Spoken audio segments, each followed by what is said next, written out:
اعوذ باللہ من الشیطان الرجیم بسم اللہ الرحمن الرحیم۔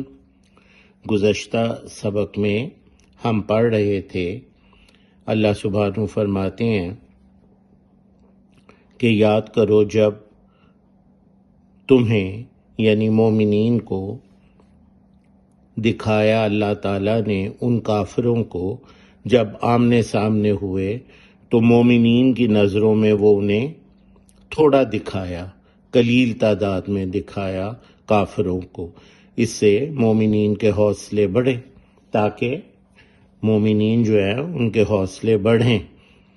اور وہ جو کفار تھے انہیں مومنین کو دکھایا، ان کی نظروں میں، کفار کی نظروں میں مومنین کو بھی تھوڑا دکھایا، قلیل دکھایا، تاکہ وہ یہ سمجھیں کہ ہم ان پر آسانی سے حاوی ہو جائیں گے۔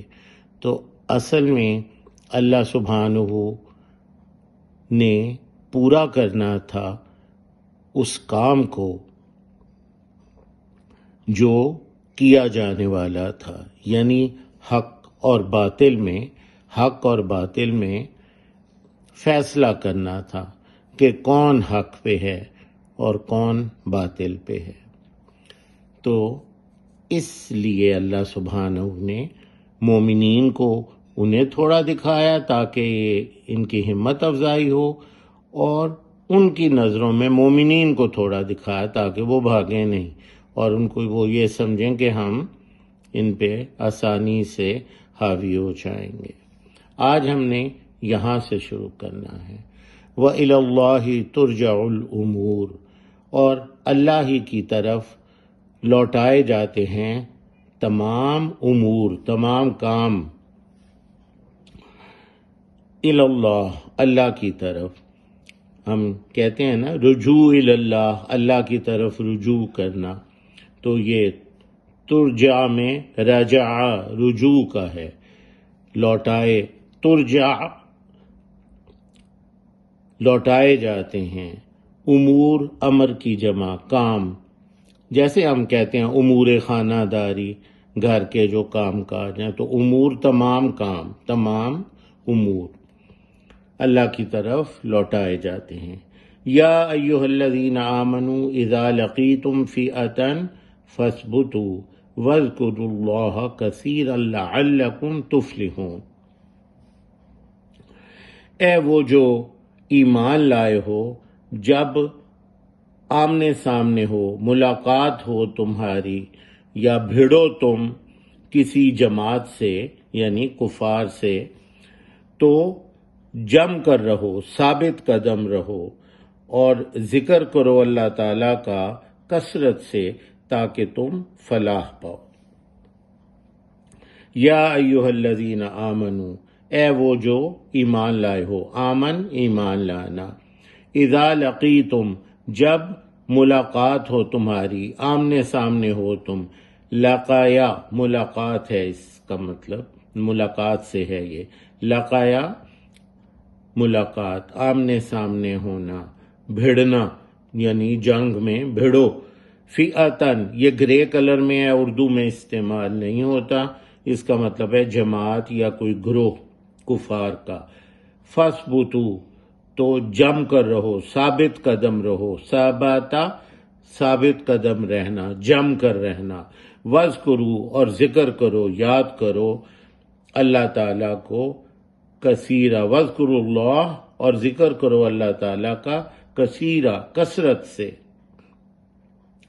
لعلکم تفلحون تاکہ تم فلاح پاؤ، فلاح پانا، فلاحی ادارے ہوتے ہیں نا جو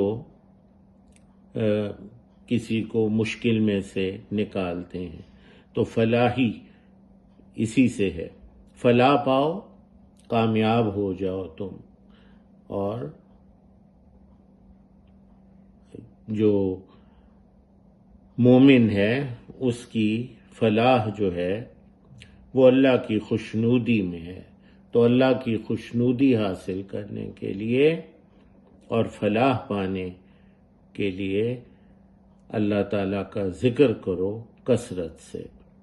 وَأَطِیعُوا، اور اطاعت کرو، فرما برداری کرو۔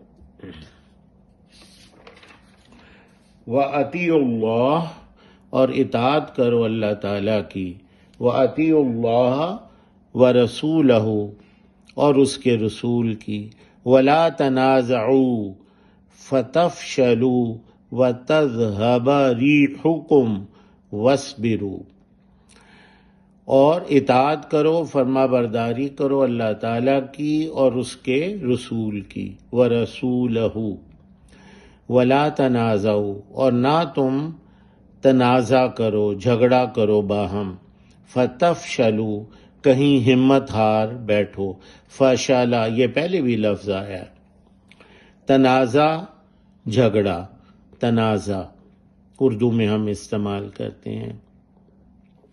فَتَفْشَلُوا، کہیں ہمت ہار بیٹھو۔ فَشَلَ، یہ پہلے آ چکا ہے، اس کا مطلب ہے ہمت ہار بیٹھنا، بزدل ہو جانا۔ وَتَذْهَبَ رِيحُكُمْ، تو نہ تنازع کرو، جھگڑا کرو باہم، کہیں ہمت ہار بیٹھو اور اکھڑ جائے تمہاری ہوا۔ وَاصْبِرُوا، اور صبر کرو، لہذا صبر کرو۔ وَتَذْهَبَ، اور جاتی رہے، رِيحُكُمْ، تمہاری ہوا، یعنی اکھڑ جائے تمہاری ہوا۔ ریح کہتے ہیں ہوا کو، یہ اکثر حکیم بھی کہتے ہیں کہ آپ کو ہوا کی تکلیف ہے، ریح کی۔ ذہبہ، جانا، کسی سمت میں جانے کو مذہب بھی کہتے ہیں، کسی عقیدے کی طرف جانا مذہب اسی سے ہے۔ وَاصْبِرُوا، اور صبر کرو۔ سبحانک اللہم و بحمدک۔